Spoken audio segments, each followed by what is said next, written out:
Hi hello नमस्कार, स्वागत आहे तुमचं आपल्या यूट्यूब चॅनलवर। तर सकाळची माझी चालू आहे गडबड। तर गडबड काय नाही, दादाच्या पप्पाला जायचं आहे लवकर कामावर आणि ना मग त्यांचा असतो शनिवार, मग त्यांच्यासाठी ना उपवासासाठी साबुदाणा खिचडी बनवणार आहे। तर तीच चाललेली आहे गडबड। तर इकडं ना गॅसवर कढई ठेवल्या गरम करायला, त्याच्यामध्ये 2 माप तेल घालून घेतलेलं आहे। तेल चांगलं गरम झाले आणि ना मी बारीक साबुदाणा भिजायला घातलेला। तर हा साबुदाणा ना 1 तासभरात भिजतो, त्याच्यामुळे ना सकाळी उठल्यानंतर घातला होता।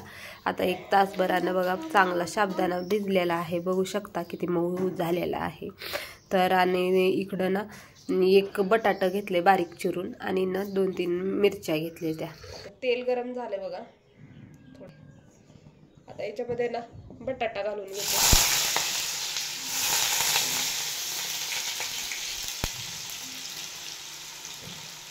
बटाटा चांगलं तळून द्यायचं आणि हिरव्या मिरच्या घालून घेते।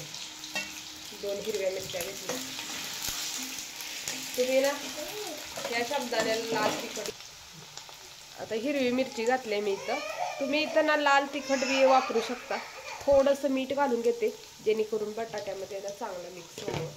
नाहीतर काय होतं, मीठ नाही टाकलं की ना बटाटा ना आळणी लागतं शाबूमध्ये, कितीही मीठ टाकलं तरीही।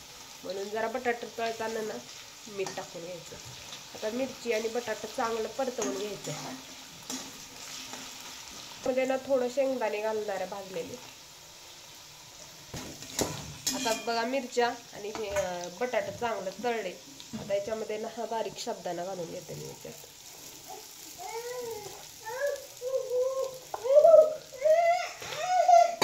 आता हे घालून झाल्यानंतर चांगलं मिक्स करून घ्यायचं।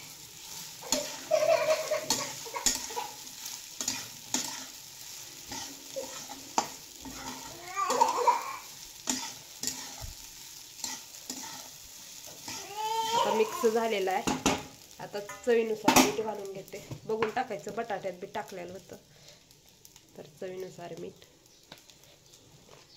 आता चांगलं ना परतवून घ्यायचं याला। तर बघा इथं ना मी साबुदाणा बारीक घेतलेला होता आणि बारीक साबुदाणा भिजायला काही वेळ लागत नाही, लवकरच भिजतो। आणि साबुदाणा भिजू घाललं का त्याच्यामध्ये बिलकुल पाणी ठेवायचं नाहीये।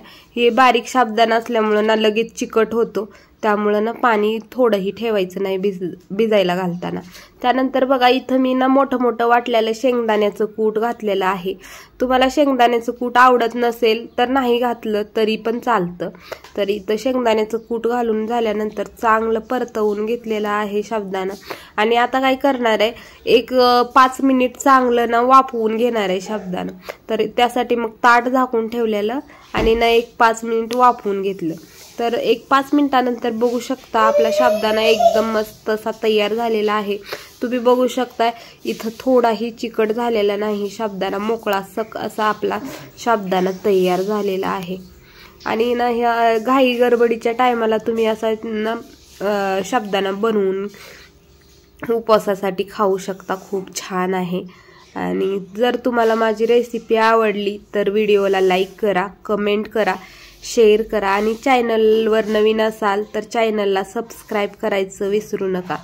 तर चला मग भेटूया पुढल्या व्हिडिओमध्ये, तोपर्यंत बाय बाय।